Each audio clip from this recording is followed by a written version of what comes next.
Good morning again. Pastor Steve's charging me $5 to use this table, so got to be quick. This is a little vulnerable for me. It's much easier for me to stand up here and sing than talk about my personal journey with weight, but thank you for listening and letting me share. Some of you know that I've been on a health journey for almost a year now, 11 months, and I have lost 65 pounds. Thank you. And I think we have a picture up there. This is me at my heaviest a few years back, and then one more. This is me from December 21, and I started my health journey in March of 22. I've chosen to say health journey because the word diet doesn't work for me. And diet seems to be a short-term kind of goal, not a long-term process, and this is for the rest of my life. So this is a health journey. People have asked me, what's your secret? And I hate to tell you, but there really isn't a secret. I drink water. I count my calories on a free app on my phone. And I try to walk 2 miles a day. The cold weather has made it a little bit more difficult, but I try. Those are my secrets. They also ask, what can or can't you eat? And I don't know about you, but if someone tells me I can't eat something, that's kind of a problem. I'm going to want to eat it. So I just choose to say I'm going to eat what I want to, and it needs to be in moderation. And obviously, you can't eat it every day. You can't eat it at every meal. But if you really want something, I'm going to eat it. I just have to plan and count my calories. And sometimes I go over, but that's okay. If it's a generic, basic cookie, I'm probably not going to waste my calories on it. But if it's a really good cookie and a special occasion, I probably will. So one of my biggest inspirations to begin this journey last March was that I was just tired of not feeling good. When you're putting food in your body that doesn't fuel your body, you just don't feel good. So I just didn't feel good. And I came across this saying, and Lee, if you'll pop that up. I came across this saying, 6 months from now, you will either have 6 months of excuses or 6 months of progress. The choice is yours. And I came across this right when I started my health journey, and it really inspired me. That first 6 months, every time I'd lose weight at the month, my family, friends would get a text from me showing my before and after, and I would pop this up. And it still means a lot to me because I wanted to make progress. I didn't want to stay the same or go backwards. I wanted to go forwards. Some of the changes that I've made and tools that I'm using on this journey, I try to carry my water bottle around with me everywhere I go. It's a good reminder. When I'm bored, drink water. When I'm hungry, drink water. Just drink water, because if it's in front of you, you're more likely to do it. Accountability, I use an app on my phone to track my food, even if I eat what we would call bad food. Still track it, be honest with myself.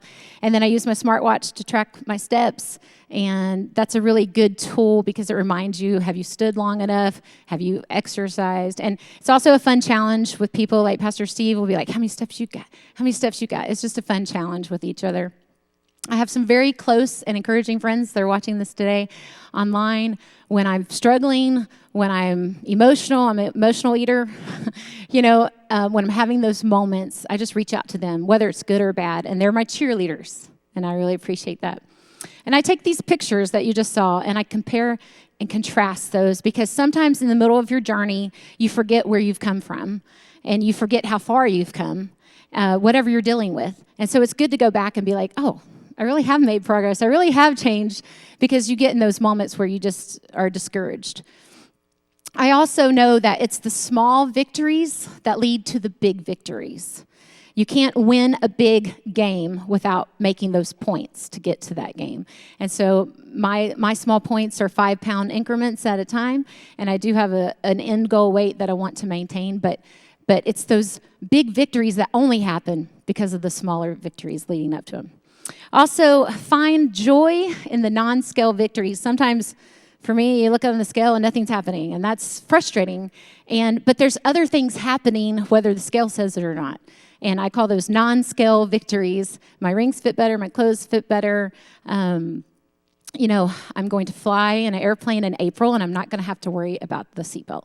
Those kind of things. Also, energy produces energy.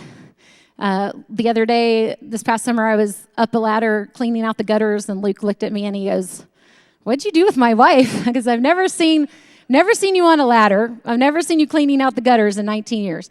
Well, energy produces energy. Now that I want to count these steps. I want all this progress. I kind of feel guilty now just sitting around. Like, I need to be doing something, you know? I think one of the biggest things I've learned is just to be honest with myself. And it's okay to be honest about where you're at, whatever you're dealing with, it's okay. And I know that for me personally, I need to weigh in every day because I will be in denial about what I'm really going through or what I really look like or what I really weigh. But at the same time, I need to be honest with myself. I grew up in North Carolina, and we drank sweet tea all day long. And the pitcher was water and then 2 cups of sugar, you know. And I love sweet tea, so I let myself have a sweet tea once a week.